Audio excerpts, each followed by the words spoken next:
যেখানে সূর্য ডুবলেই নীরবতা তার কালো চাদর মেলে দিত। গ্রামের মানুষ শহরের ঝলমলে আলো থেকে দূরে নিজেদের আলাদা এক জগতে বাস করত। কিন্তু এই গ্রামেরই একটি অংশ ছিল যেখানে পাখিরাও ডানা ঝাপটাতে ভয় পেত। সেটাই ছিল গ্রামের পুরনো সাবস্টেশন। এ কেমন গ্রাম ভাই? এখনও সন্ধ্যা ৭টা বাজেনি, অথচ মনে হচ্ছে যেন মাঝরাত। মোবাইলের নেটওয়ার্ক নেই আর বিদ্যুৎও চলে গেল। অরিন্দম, শহর থেকে আসা এক তরুণ ইঞ্জিনিয়ার, যিনি গ্রামের বিদ্যুৎ ব্যবস্থা ঠিক করতে এসেছিলেন, বিরক্ত হয়ে বলল। হঠাৎ বাইরে কয়েকজনের হাসি গলার শব্দ পেল সে। বেরিয়ে দেখে পিপুল গাছের নিচে কয়েকজন বৃদ্ধ ও যুবক বসে আছে। অরিন্দম জিজ্ঞেস করল, হরিদাস কাকা, এটা কি রোজকার ব্যাপার?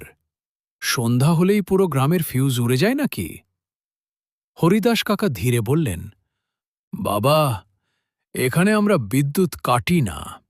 এখানে বিদ্যুৎ নিজেই নিভে যায়।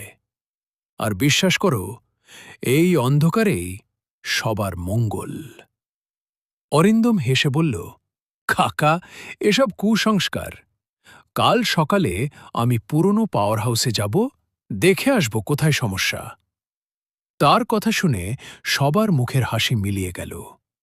ওই পথে যেও না বাবা, কাকা সতর্ক।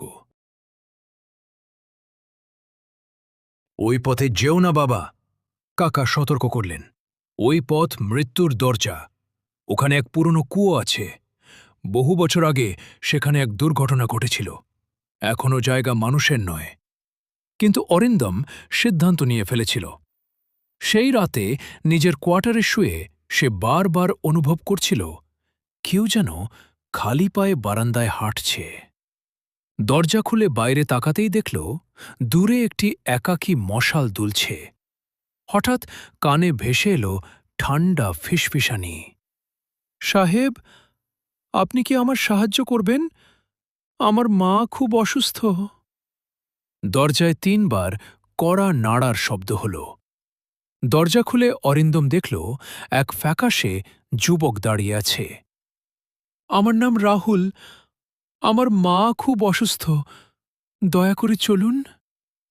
অরিন্দমের মনে সন্দেহ জাগলেও মানবিকতা তাকে আটকাতে পারল না। সে প্রাথমিক চিকিৎসার কিট নিয়ে রাহুলের সঙ্গে বেরিয়ে পড়ল। রাস্তায় অদ্ভুত নীরবতা।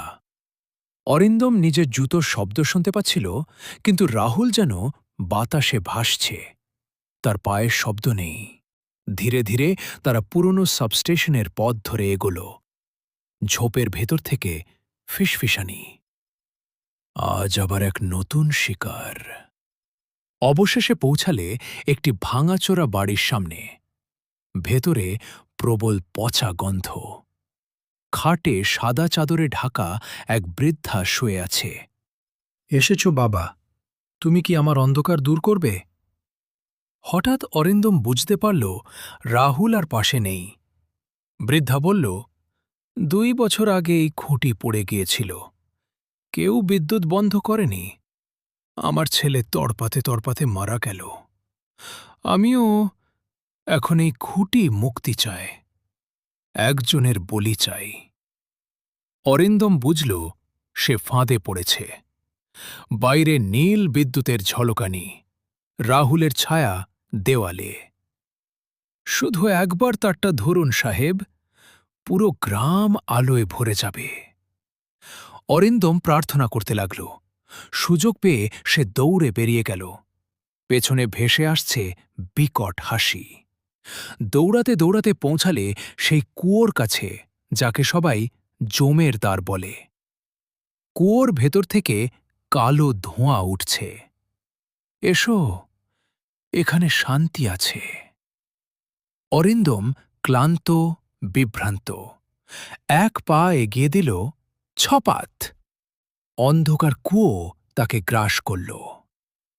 পরদিন সকালে গ্রামের লোকেরা কুয়োর পাশে পেল অরিন্দমের চটি আর চিকিৎসার কিট। তারপর থেকে কেউ আর সন্ধ্যার পর বাইরে বেরোয় না। আর এখন সেই পাগাডান্ডিতে ২টি নয়, ৩টি ছায়া ঘোরে। নতুন শিকারের খোঁজে।